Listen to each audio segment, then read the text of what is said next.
청취자 여러분 안녕하십니까. 신유래 뉴스 정면 승부 진행을 맡고 있는 명지대학교 정치외교학과 신유래입니다. 국회를 탄핵하라. 요새 이런 말들이 심심치 않게 들리고 있습니다.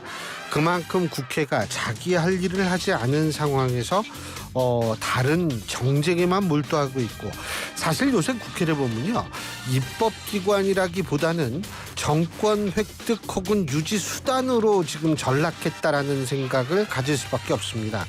아마 이런 비난을 듣고 있어서 그런지 모르겠지만 여야에는 어제 정부와 함께 민생 정책을 논의할 상설협의체 구성에 뜻을 모았다고 합니다. 그런데 이런 것의 전제 조건이 또 있습니다. 대통령이 거부권을 행사하지 않는다라는 전제를 달고 있는 것으로 알고 있는데요. 그런데요, 대통령의 거부권 행사 바람직하지 않죠. 그런데 거부권을 행사할 수밖에 없는 환경은 그럼 누가 만들었을까요? 이런 것도 함께 생각해 봐야 되는 것 아닌가, 이런 생각이 듭니다. 상설협의체 구성 좋습니다만 금투세 폐지 문제에 대한 국민의힘 한동훈 대표가 지금 야당한테, 그리고 야당 대표, 지금은 대표가 공석이니까 박찬대 권한대행한테 토론을 제안했었는데 이 부분에 대한 답을 하지 않고 있고요. 전 국민 25만 원 현금성 지원법, 이 문제도 지금 큰 걸림돌로 작용하고 있습니다. 지금 그래서 제가 볼 때는 한두 개의 법안만 대충 통과시키고 그 이후에 상설협의체 문제는 또 유야무야가 되지 않을까, 이런 생각이 드는데 이걸 지켜보자고 말씀드리기도 좀 뭐합니다. 어쨌든 좀 봐야겠죠. 자, 오늘 저희가 준비한 소식 말씀드리겠습니다. 2부에서는 정법승부 김성수 변호사, 임주혜 변호사 두 분과 함께하고요. 3부에서는 정말 오래간만에 모시는 분입니다. 더불어민주당 홍익표 전 원내대표 연결해서 얘기 나눠보겠습니다.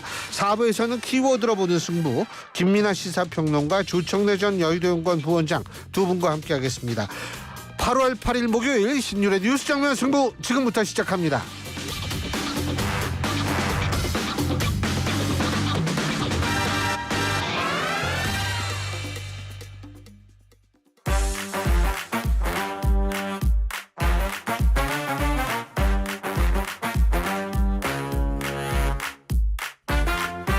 예, 언제나처럼 신유래 뉴스 정면 승부, 오늘 하루에 있었던 정치 뉴스 여러분들께 말씀드리고 함께 생각해보는 뉴스 인앤아웃으로 시작할 텐데요.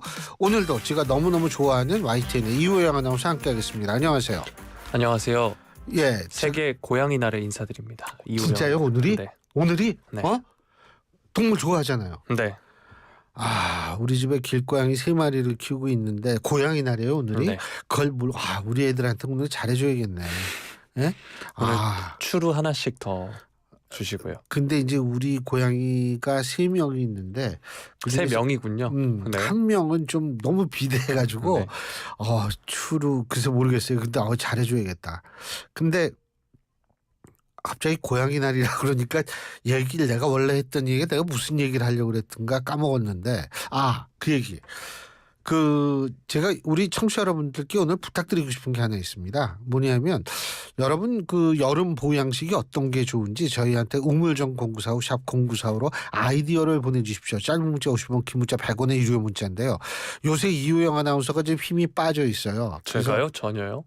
빠져 있어요. 그래서 이거 어떻게 좀 기를 북돋는 방법이 뭐가 있을까 여러 가지 생각했는데 그 중에 하나가 이제 보양식이고, 두 번째는 뭐냐면 이우영의 정면 승부입니다. 알겠어요. 내가 오늘은 다 말해줄게. 그럽시다. 근데 있잖아. 아이 다음에 C가 나올 것 같은데. 아니, 잘못 들었어요. 네. 이게 마이크 성능이 안 좋은가? 네. 근데 휴가도 좀 갔다 오고 괜찮아요. 내가 이 자리에 아무도 건드리지 못하게 내가 막아줄게. 근데 휴가이가 오늘 차 가져왔죠? 네. 차 많이 막히죠? 아니요. 제 출근길에는 차가 별로 없습니다. 아니, 요새 신기한 게 뭐냐면 요새 한창 휴가철이잖아요. 네. 한창 휴가철인데 강북 강변 올림픽대로 내부순환도로 여기가 그냥 옛날보다 더 막혀요. 옛날에는 휴가철이면 좀 뻥뻥 뚫렸는데 왜 이럴까, 이런 생각이 들었는데 사람들이 본인의 차량을 달리는 에어컨으로 사용하기 때문이죠. 멋있는 얘기다. 그래서 네. 난 그때 생각한 게 아무래도 이효영 아나운서가 휴가를 안 가니까 음. 아니 어차피 우리 방송에서는 다 이효영 아나운서 친구들이잖아요. 예? 여론입니다. 그리고 나는 그냥 욕이나 먹고 그냥 욕바지인데 네.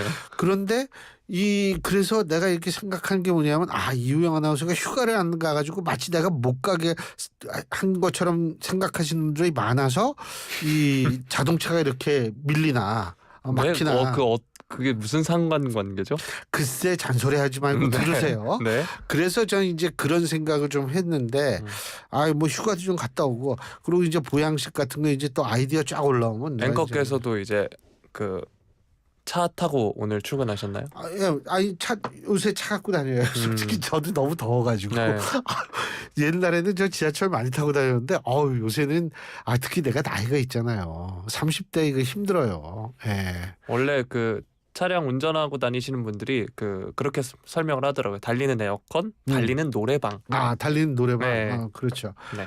그래서 근데 진짜 차 많이 밀리더라고요. 그리고 요새 바닷가 어제 그 뉴스 봤어요?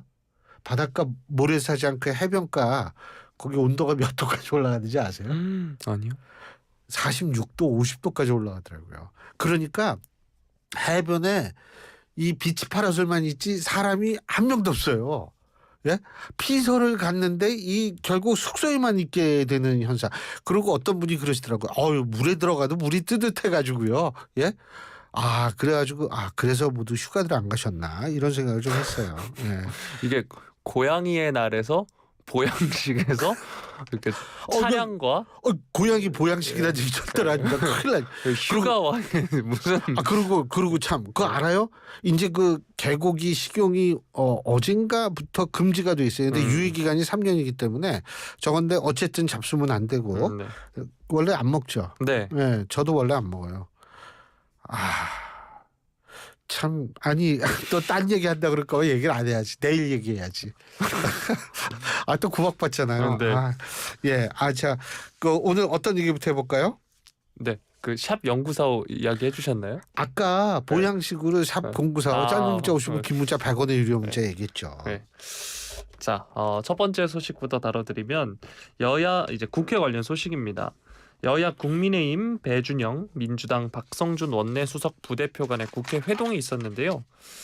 배준영 수석 부대표는 8월 중 얼마 남지 않은 본회의 중에서라도 쟁점이 없는 꼭 필요한 민생법은 처리하기로 뜻을 모았다라고 이야기했습니다. 대표적으로 구하라법이나 간호법의 경우에는 국민의힘에서 적극적으로 나서고 있다라고 이야기했고 전세사기 특별법은 조금 쟁점이 남은 게 있어서 조정할 필요가 있다 이렇게 말을 했는데요. 구하라법의 경우엔 양육 의무를 저버린 부모에 대해 상속권을 배제하는 민법 개정안을 일컫고 간호법 제정안은 진료지원 간호사 법제화를 담은 내용입니다. 거의 PA 간호사죠. 네. 네. 다만 여야정 민생협의체 구성에 대해선 합의가 이뤄지지 않았다라고 하고요. 박성준 민주당 원내수석 부대표는 전제 조건은 역시 대통령의 국정 운영을 전환해야 한다는 것이다라고 이야기했는데요. 민주당의 박찬대 대표 직무대행 겸 원내대표는 오늘 원내대표 취임 100일 기자회견을 열었습니다. 이 자리에서는 어제 본인이 제안한 여야정 상설협의체와 관련해서 국민의힘 원내대표가 자율 권한을 가지고 일할 가능성이 얼마나 있겠느냐라고 하면서 국정 운영의 절대적 책임과 권한을 가진 대통령이 함께해야 의미가 있다라고 하면서 윤 대통령의 직접 참여를 요구를 했습니다. 윤 대통령과 또 신임 민주당 대표 간 회담 성사 가능성에 대해서는 사실상 관련 의제 조율이 이루어지고 있다. 영수회담이 진행되려면 일단 대통령 휴가가 끝나야 한다. 이렇게 말을 했습니다. 다음 주말에 민주당의 새로운 지도부가 선출되니 시간은 충분하다. 이렇게 말을 했고요. 또 어제도 저희가 전해드렸던 국민의힘이 폐지를 주장하는 금투세 문제와 관련해선 아직 시행도 되지 않았는데 마치 우리 주식시장의 어려움이 금투세에 있는 것처럼 공격하는 모습이 마뜩잖다. 내년 시행 예정인 만큼 여러 목소리를 경청해 적절한 시점에 토론회를 할 것이다 라고 말을 했습니다.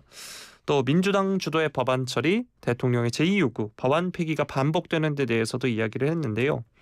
양비론적 시각에서 비판할 수도 있지만 무엇 때문에 정치가 실종되고 정쟁이 격화하는지 근본 원인을 따져봐야 한다면서 대통령의 거부권 행사에 대해서도 비판을 했습니다.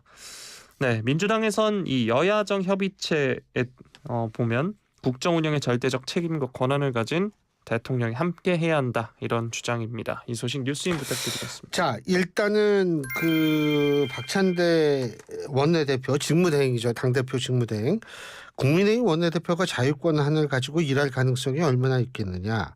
다시 말해서 국민의힘 원내대표도 윤석열 대통령의 일종의 아바타다 이런 얘기인데, 물론 저는 뭐 박찬대 원내대표는 힘이 막강하리라고 믿습니다. 그런데 문제는 일반 국민들이 그렇게 생각할까요?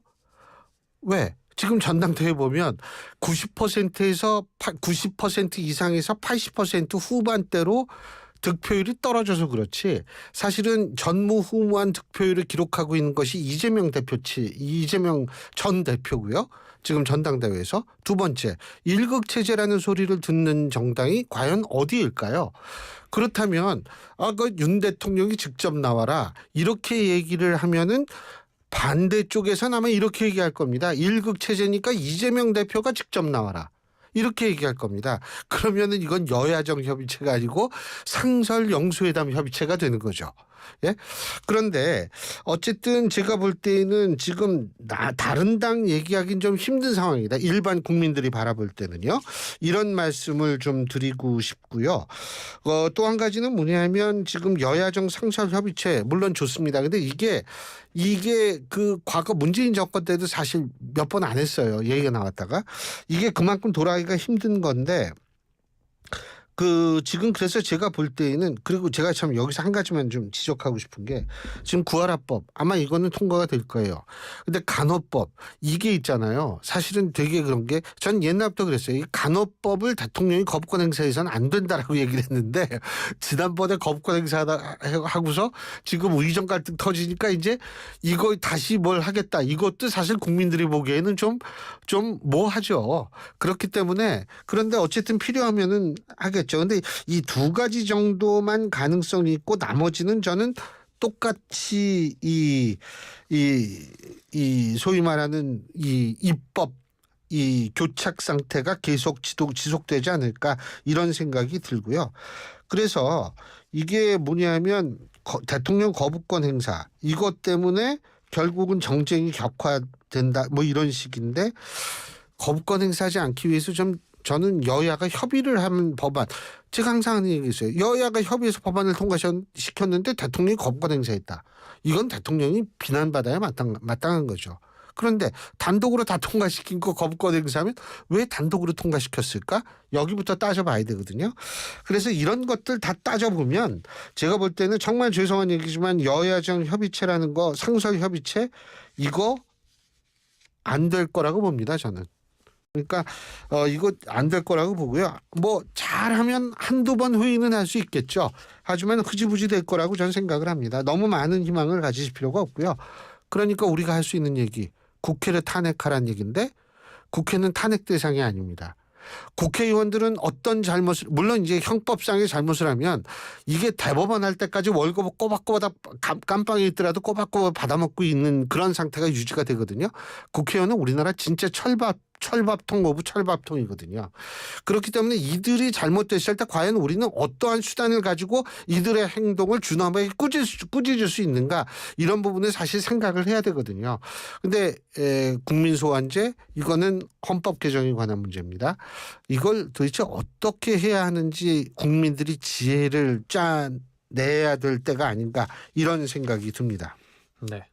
앞서서 제가 말씀드린 것처럼 전세 사기 특별법은 이 양 원내 수석 부대표 간에 조금 쟁점이 남은 게 있어서 조정할 필요가 있다라고 이야기했는데, 저도 이제 당장 이제 전세집을 알아볼 입장으로서 빠른 시일 내에 잘 처리됐으면 좋겠습니다. 혹시 그거 안 들었죠? 보증보험. 저는 일단 지금은 월세입니다. 월세. 네, 이제 전세로. 그럼 큰 거는 아니네요. 전세로 이제 나아가기 근데 위해서. 그 보증보험을 사실은 이게 두 군데에서 아마 보증보험을 들을 수 있을 거예요. 그걸 여러분들이 알아보셔가지고 회사 이름 얘기하면 또 광고한다고 그럴까 봐 얘기 못 하겠는데, 어쨌든 그게 조금 좀 필요는 하지 않을까 이런 생각이 들어요. 예. 네, 여러분 혹시 이제 보험이나 이런 거 궁금하시면 YTN 라디오 굿머니 굿라이프 들으시고 예. 양돈 사모 가입하시면 되겠습니다. 그렇군요. 예. 누가 내가 양복 입고 가방 들고 오니까 혹시 보험하러 오셨어요? 요 YT에서 누가 그러더라고요. 내 가방을 좀 바꿔야 될까 봐요. 네. 자, 다음 소식 네. 다뤄드리도록 하겠습니다. 임성근 전 해병대 1사단장의 명예 전역 신청 받아들여지지 않았다는 소식입니다. 어제 이제 해군본부가 지난 6일 임 전 사단장에 대한 명예 전역 심사위원회를 개최해서 명예 전역자로 임 전 사단장을 선발하지 않기로 결정했다라고 하고요. 국방부가 이 결과를 보고받은 뒤에 승인을 했습니다.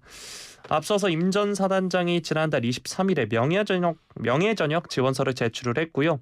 같은 달 26일 김기환 해병대 사령관의 결재가 이루어진 바 있습니다. 군인사법상 20년 이상 근속한 군인은 정년 전에 스스로 명예롭게 전역을 하면 명예전역 수당을 받을 수 있고, 명예전역 수당은 전역 당시 월급의 절반을 정년까지 남은 개월수만큼 곱해 받는다라고 하는데요. 신원식 국방부 장관이 지난달 31일 이 명예전역 여부와 관련해서 조사 또는 수사 대상인 사람은 명예전역이 안 되게 하는 게 원칙이다라고 말한 바 있습니다. 또 군인권센터도 이 절차를 중단하라는 취지로 지난 5일 22,080명이 서명한 대국민 서명 명부를 국방부에 제출하기도 했습니다. 최상병 사건을 수사했던 경북경찰청 업무상 과실치사 혐의를 받는 임 전 사단장을 지난 8일 무혐의로 불송치했는데요. 다만 공수처는 아직 해병대원 순직 사건 외압 의혹 관련자들의 직권남용 혐의와 임 전 사단장의 구명 로비 의혹도 들여다보고 있는 상황입니다. 공수처는 또 수사에 필요할 경우 임 전 사단장을 소환하겠다 이런 입장을 보이고 있는 상황인데요. 자, 결국 명예전역 신청 받아들여지지 않았습니다. 이 소식 뉴스인 부탁드리겠습니다. 이건 당연하죠. 모든 공무원들 사실은 군도 공무원이잖아요. 모든 공무원 물론 이제 연금은 군인연금이 따로 있습니다만, 그런데 모든 공무원 직장에서 실제로 어떤 잘못 때문에 잘못이 있는지 없는지 이런 거를 규명하는 과정에 사표를 내버리면 당연히 사표를 받지를 않겠죠. 지금 방금 들은 소식 하나만 말씀드릴까요? 북한 주민 한 분이 강화도 앞 교동도로 귀순했다는 소식입니다. 이분은 오늘 아침에 있는데요. 도보와 또 수영을 하면서 귀순을 했다고 합니다. 여러분 교동도 잘 아시죠? 교동도 가봤어요? 아니요, 들어만 봤습니다. 들어봤어요. 교동도 가면은요. 거기 그러니까 뭐 옛날 모습 1950년대 뭐 이런 거리도 있고, 그래서 저도 저희 와이프랑 여기 한번 갔었는데 그만큼 이제 북한하고 가까운 지역이죠. 예. 근데 이게 북한이요. 제가 볼 때에는 지금 굉장히 곤란할 거예요. 많은 분들이 계속 내려오고 있기 때문에 외교관들도 지금 그렇고 주민들도 넘어오고. 참 근데 이제 어쨌든 이 명예전역 이게 그래가지고 사표를 내면 안 받아주잖아요. 그렇기 때문에 그런 과정에서 이거는 당연히 받아들일 수가 없는 거죠. 이게 만약에 받아들였다면 이건 더 이상해지는 거죠. 그래서 그건 너무나 당연한 거고, 단지 이제 제가 한 가지 말씀드리는 것이 외압 의혹은 8월 말 정도에 공수처에서 이제 1, 2주 지나면 공수처에서 이제 수사 결과를 발표한다고 얘기를 하는데요. 지금 더불어민주당 쪽에서는 최상병 특검법 제재 발의를 하고 했는데, 제가 볼 때 뭐 2, 3주 정도 해가지고 한번 수사 결과를 보는 것도 여기까지 왔으니까요. 저는 그게 좀 필요하지 않을까라는 생각이 들고요. 그 이후에는 아마 미흡하다라는 여론이 많을 때에는 국민의힘 도 이 민주당의 어떤 특검법 요구를 무시할 수는 없을 겁니다. 단 국민의힘이 얘기하고 대통령실에서도 얘기하는 위헌적 요소를 제외한 상황에서 이제 접근을 할 수 있지 않을까 이런 생각이 드는데, 한번 그거는 지켜봐야겠죠. 네, 자, 다음 소식 다뤄드리도록 하겠습니다. 코로나가 또다시 유행한다는 소식인데요. 신종 코로나 바이러스 감염증 진단 키트가 품절될 정도로 지금 환자가 급격히 증가하고 있다고 합니다. 최근에 콧물, 기침 등 호흡기 증상을 호소하는 환자들이 많은데 4분의 1 정도가 코로나19 환자일 수도 있다라는 전문가의 추측이 나왔습니다. 엄중식 가천대 기일병원 감염내과 교수 오늘 CBS 라디오에 출연해서 과거처럼 확진자 추이를 정확하게 감시하는 체계가 가동이 안 돼서 명확한 유행 추이를 말하기는 어렵지만 점점 유행 정점으로 가고 있다라고 이야기했습니다. 엄 교수 본인이 몸을 담고 있는 길병원에서도 한때 운영하지 않았던 음압격리병동을 재가동해서 현재 10개 병상 중에 5개 병상 이상이 가동 중이라고 하고요. 2, 3주 전부터 입원 환자가 다시 늘기 시작해서 중환자가 발생하고 있는 상황으로 미뤄볼 때 확실히 유행의 정점으로 가고 있는 상황이다라고 말을 했습니다. 요즘 걸리는 감기는 거의 코로나19라고 보면 된다는 이야기가 나올 정도다. 진행자가 이렇게 이야기하니까 엄 교수가 이 호흡기 환자의 4분의 1은 코로나19 환자다라고 이야기했는데 아무래도 또 계절적 영향으로 냉방병 환자도 있고 단순 감기 환자도 섞여 있다라고 말을 했습니다. 증상의 차이가 별로 없어서 코로나19가 아닌데도 코로나로 오인하거나 반대로 코로나인데 냉방병이나 단순 감기로 오인하는 사례도 많아서 혼란을 가져올 수도 있다라고 하는데요. 일단 이 냉방병이라는 거는 38도 이상 체온 상승이 거의 없는 상태에서 콧물, 재채기 또는 전신이 피곤하다는 느낌을 받는 것이 특징이라고 합니다. 반면에 이제 코로나의 경우에는 고열이 나고 인후통, 기침, 콧물 등의 증상을 수반한다고 하고요. 무엇보다도 잘 호전되지 않는다라고 합니다. 현재 유행 중인 바이러스 이름은 새로운 변인 KP3라고 하는데 이게 전 세계적으로도 40% 이상으로 유행하고 있는데 면역 회피 능력이 있어서 유행을 좀 더 가속화하고 진폭을 넓히는 효과를 주는 것으로 지금 추측한다라고 합니다. 이런 가운데 이제 먹는 치료제 미국 화이자사의 팍스로비드 물량이 부족해서 곳곳에 품귀 사태가 빚어지고 있다라는 소식도 지금 전해지고 있고요. 이재갑 한림대 강남성심병원 감염내과 교수의 경우에는 질병청도 올 여름 코로나19가 유행할 것으로 보고 예방접종을 권고했다라고 말을 했습니다. 치료제 확보 예산도 넉넉하지 않은 상황이라고 하는데요. 자, 또다시 이게 벌써 몇 년째인지 모르겠습니다. 코로나의 재유행입니다. 뭐 예방접종 권한다는 소식까지 이렇게 전해드렸는데 이 소식 뉴스인 부탁드리겠습니다. 어제 저희 방송에 출연한 출연자 중에 한 분이 지난주에 코로나에 걸려서 5일 동안 꼼짝 못하고 있다가 이제 좀 나아져서 이제 출연을 하신 분이 한 분 계세요. 근데 지난주에 우리 방송 끝나고 나서부터 이제 코로나 증상이 나타났다고 하니까 아마 걸렸으면 전 벌써 걸렸을 텐데, 근데 어쨌든 제가 볼 때 이 코로나 요새 코로나 걸려본 적이 있어요? 사실 걸렸어도 몰랐겠죠? 걸린 줄. 아유 왜요? 코로나 그거 저 한번 걸렸었는데 그렇게 심한지는 열도 안 나고 그랬는데 문제는 뭔지 아세요? 냄새를 근 1년 동안 못 맡았어요. 그러니까 이게 각종 부작용이 다 생기는 그런 건데 어쨌든 지금 예방접종 예전에는 11월 달 뭐 10월 달 이때 맞으라고 그랬거든요. 근데 요새 예방접종을 해라. 근데 또 만약에 그 백신이란 그런 면역을 회피하는 기능이 있다면 과연 예방접종이 이게 되는지 모르겠는데 가장 중요한 거는 KF94의 마스크를 여러분들이 계속 착용하시는 게 제일 좋을 것 같아요.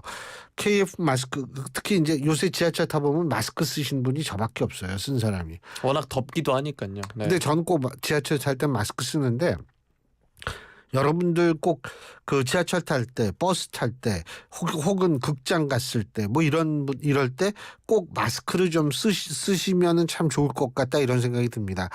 이거 안 걸리는 게 제일 좋거든요. 걸리면은 저처럼 막 운 없으면은 막 저 냄새도 1년 동안 못 맡고 이렇게 되니까 여러분이 좀 그랬으면 좋겠다는 생각이 듭니다. 게다가 어쨌든 직장 다니시는 분들은 이제 그 격리가 의무가 아니어서 또 나오셔야 되는 분들이 또 많잖아요. 네. 그것도 또 좀 의무로 해주면은 직장 다니는 분들이 그래도 그나마 위로가 될 텐데. 약간 아픈 김에 약간 그렇죠. 했는데. 네. 참 진짜 맞아요. 근데 어쨌든 여러분들 마스크 쓰고 다니시는 거 굉장히 중요하다라는 생각이 들고요. 정치 뉴스는 여기까지 하고요. 제가 이제부터는 서비스 정신을 발휘해가지고 제가 하기로 하겠습니다. 자, 새롭게 선보이는 코너죠. 이우영의 뉴스 정면 스포츠 맞나? 뉴스 정면이 아니라 이우영의 정면 스포츠 죄송합니다. 자, 다시 할게요. 자, 이우영의 정면 스포츠.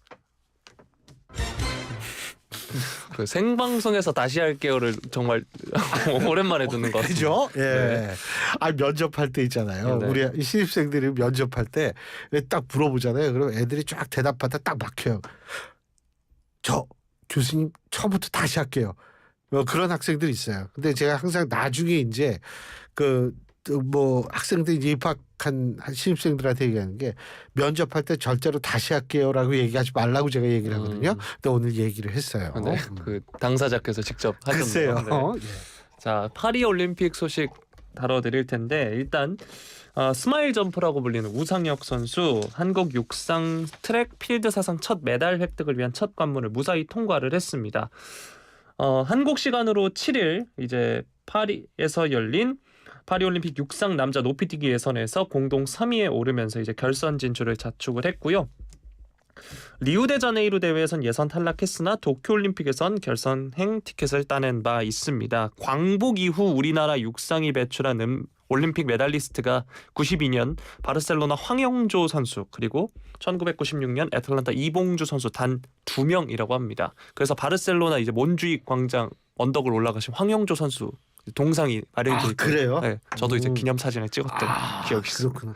아니 언제 한번 실물로 옆에서 찍어보죠. 동상 말고. 황영조 선수 네. 옆에서요. 네. 그렇습니다. 자, 그리고 우상혁 선수는 우리 시간으로 11일 오전 2시에 시작하는 남자 높이뛰기 결선에서 메달을 향해 도약을 하고요. 오늘 새벽에 16년 만에 남자 태권도에서 금메달 소식이 전해졌습니다. 금메달 소식도 전해졌고 또 여자 탁구가 이제 중국과 4강전을 앞두고 있다라는 소식, 역도의 박주효 선수가 메달에 도전한다는 소식까지 들어와 있고 또 메달이 아니라 박인비 IOC 선수위원 도전과 관련해서도 이야기가 나오고 있습니다. 오늘 결과가 발표된다고 하니까요. 이 관련 소식들 살펴보시면 되겠고 우리 선수들 메달 근황을 한 번만 더 말씀을 드리자면 현재까지 금메달 12개 그리고 은메달 8개 그리고 동메달 7개로 종합순위 6위를 기록을 하고 있습니다. 당초 목표가 5개였는데 무려 7개를 넘어선 목표입니다. 2012년 올림픽 때 12개를 했다고 그러더라고요. 근데 이제 아직 좀 메달 딸 종목이 있을 거예요. 태권도가 좀 남았고 그다음에 뭐 육상도 뭐 우상혁 선수 그리고 이게 보니까 예상하지 못한데 이렇게 막 나오더라고요. 자, 퀴즈 들어갑니다. 우상혁 선수의 한쪽 발이 약간 작아요. 그 이유가 뭘까요? 한쪽 발이 약간 작다고. 예, 발 사이즈가 달라요. 원래 사람들은 다들 한쪽 발이 조금씩 사이즈가 다릅니다. 내가 오늘 잘해주려고 했는데 이건 좀 저도 아니지. 좀 다릅니다. 저도 좀 진짜로요? 달라요. 네. 아니 우상혁 선수는 네. 어릴 때 택시가 발을 밟고 지나갔대요. 그때 좀 어디가 다쳐가지고 한쪽 발이 2cm인가가 작대요. 근데 육상 선수는 가장 중요한 게 균형 감각인데 이게 한쪽 발이 작으면 그래서 균형을 잘 못 잡는구나. 이우영 아나운서도. 제가요? 아니 발이 작다며요. 네. 그래서 그 균형 감각을 살리기 위해서 우상혁 선수가 피나는 노력을 했다는 거 아닙니까? 훌륭한 선수예요. 메달을 따든 안 따든. 예. 그리고 사실 이호영 아나운서도 한쪽 발이 작다고 얘기를 하는데 훌륭하죠. 그러면은 이 양쪽 신발 사이즈가 달라요? 뭐 한 3cm 아니죠. 0.5cm 이 정도 차이 나는 것 같습니다. 눈도 짝짝이잖아요. 사람 가만히 그렇죠. 들여다보면. 네, 원래 네? 사람 얼굴이 비대칭이잖아요. 그래요? 몰랐어요. 네. 네, 고마워요. 내일도 좋은 소식, 좋은 그 가르침을 부탁드리겠습니다. 예, 지금까지 이호영 아나운서였습니다. 고맙습니다.